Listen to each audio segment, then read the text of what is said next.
This will be the first total solar eclipse in the continental US in 7 years. The last one occurred August 21, 2017. It crossed the country from Oregon to South Carolina, and millions of people viewed it successfully. Before that one, you have to go back to February 26, 1979, and it will be 20 years until the next one, August 23, 2044.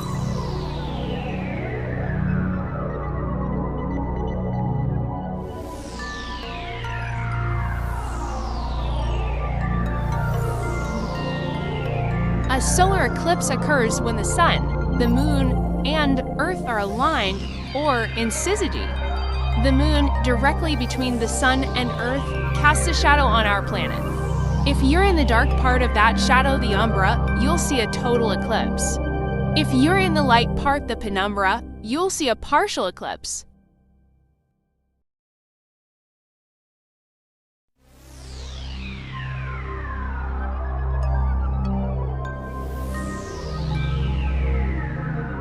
Eclipse totalities are different lengths. The reason the total phases of solar eclipses vary in time is because Earth is not always at the same distance from the Sun, and the Moon is not always the same distance from Earth. The Earth-Sun distance varies by 3%, and the Moon-Earth distance by 12%. The result is that the Moon's apparent diameter can range from 10% smaller to 7% larger than the Sun's.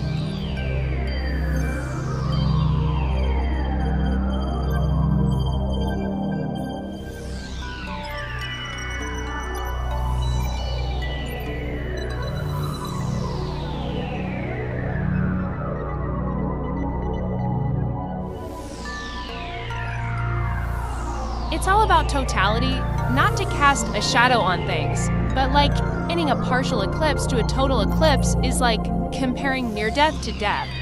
I know that 16% sounds like worthy coverage. It isn't. You won't even notice your surroundings getting dark.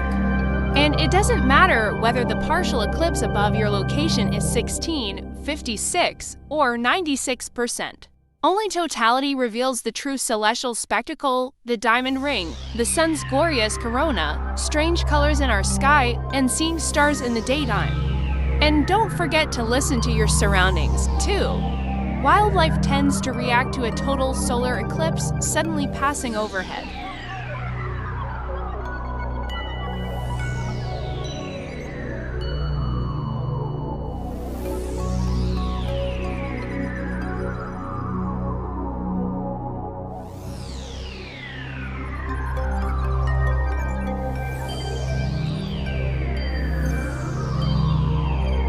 The center line crosses through 15 states.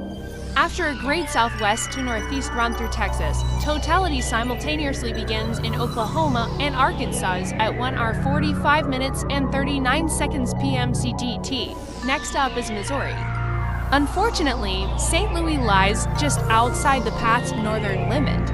Technically, Tennessee can claim to be one of the states touched by totality. However, only a tiny part of its northwest corner is covered by the umbra. Likewise, only a small part of far western Kentucky experiences totality. A large section of southern Illinois lies along the path, but it pales in comparison with the swath the umbra covers in the next two states, Indiana and Ohio. Even before the eclipse passes out of Ohio, a tiny tip of southeastern Michigan technically sees totality. The last stages in the U.S. see the path cover areas of Pennsylvania, New York, Vermont, New Hampshire, and Maine.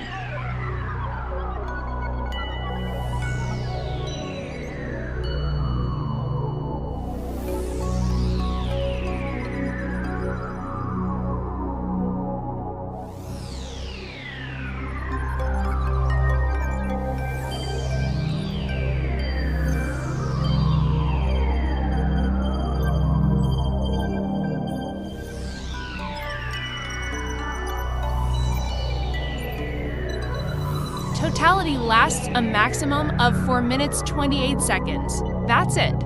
To experience that length, you'll need to be in the small town of Nazas, Mexico, which is about 40 miles 60 kilometers southwest of Torreon, and trust me, no matter how long totality really lasts, solar eclipses are so captivating. they always seem to only last a few brief seconds.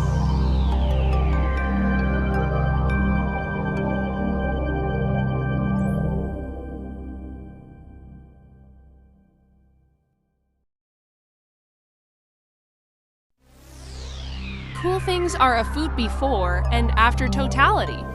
Although the big payoff is the exact lineup of the sun, the moon, and your location, also pay attention during the partial phases that lead up to and follow totality. As you view the early stages through a safe solar filter, the universe will set your mind at ease when you see the moon take its first bite out of the sun's disk.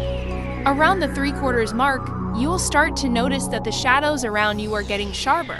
The reason is that the sun's disk is shrinking, literally approaching a point, and a smaller light source produces better defined shadows.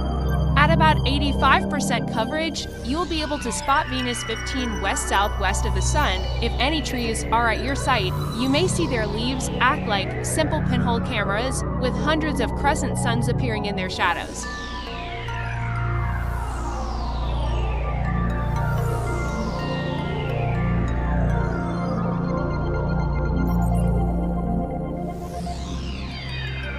Like and subscribe if you've seen the total eclipse. Thanks for watching the video.